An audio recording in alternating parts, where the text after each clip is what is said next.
আজকে আমরা দ্বারকা অঞ্চলে প্রচারে বেরিয়েছিলাম। এটা দ্বারকা অঞ্চলের মানুষ, এখানে বেশিরভাগ মুসলিম অধ্যুষিত এলাকা।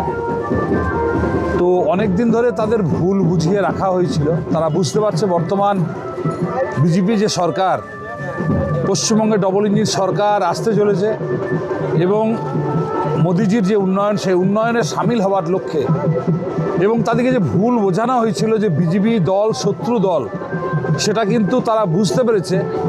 একের পর এক কেস, গাঁজার কেস, আর্মসের কেস, বিভিন্ন রকম বাজে কেস দিয়ে দিয়ে তাদেরকে জব্দ করে একদিন রাখা হয়েছিল।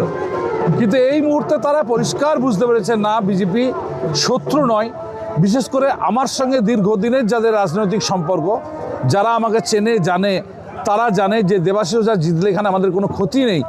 সেই সমস্ত সংখ্যালঘু মানুষ আজকে যোগদান করলো এবং এখানে প্রায় 40-45টি ফ্যামিলি যোগদান করলো। পরে আরও বিশাল সংখ্যক ফ্যামিলি এখানে যোগদান করবে। আমরা যে নির্বাচন, সে নির্বাচনে আমরা জয়ের লক্ষ্যে আরও এক ধাপ এগিয়ে গেলাম। শুনুন, আমি একটা কথা বলি, 4 থেকে 5 জন ছিল, আপনারাও তাদেরকে চেনেন, আমরাও চিনি। কিছু ভুল টুল বুঝিয়ে হয়তো নিয়ে এসছে। সংখ্যালঘুরা বিজেপিতে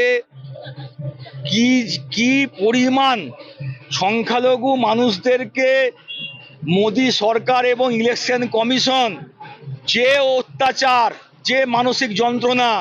আজকে আমি এসডিও অফিসে সরকারি কাজে গিয়েছিলাম নির্বাচন সংক্রান্ত। সেখানে আমার লাভপুর থেকে প্রায় 500 মানুষ গেছিল, তার মধ্যে 400 মানুষ সংখ্যালঘু সম্প্রদায়ের। বেছে বেছে মুসলিম মানুষদের নাম বাদ দিচ্ছে। যান মুসলিম পাড়ায় পাড়ায়, মহল্লায় মহল্লায় গিয়ে খবর নিন, কত মানুষের নাম ডিলিট করেছে। 3 দিন 4 দিন থেকে ঘুরছে। আপনার মনে হয়? আর আরেকটা কথা বলি, ওদের নেতারাই তো বলে 70-30-এর লড়াই, 30% মুসলিম ভোট আমাদের লাগবে না, মুসলিমরা হচ্ছে সন্ত্রাসবাদী, রোহিঙ্গা। সেই মুসলিম ভাইয়েরা কি বিজেপিতে যাবে? 2-5টা গেছে, হয়তো কিছু প্রলোভন দিয়েছে, আমি তাদেরকে দোষ দিই না। কিন্তু এটা ভাববেন না যে তার মানে ওটা মুসলিম সমাজ। মুসলিম সমাজ বিজেপিকে খুব ভালো করে চেনে, সবাই চেনে। হিন্দুরাও চেনে, হিন্দুদের কাছে ধর্ম করবে, আর মুসলিমদের কাছে গিয়ে বলবে আমাদের 30% ভোট লাগবে না, আমরা 70 ভোটে জিতবো। তাই এগুলো নিয়ে কোনো গুরুত্ব দেওয়ার দরকারই নেই।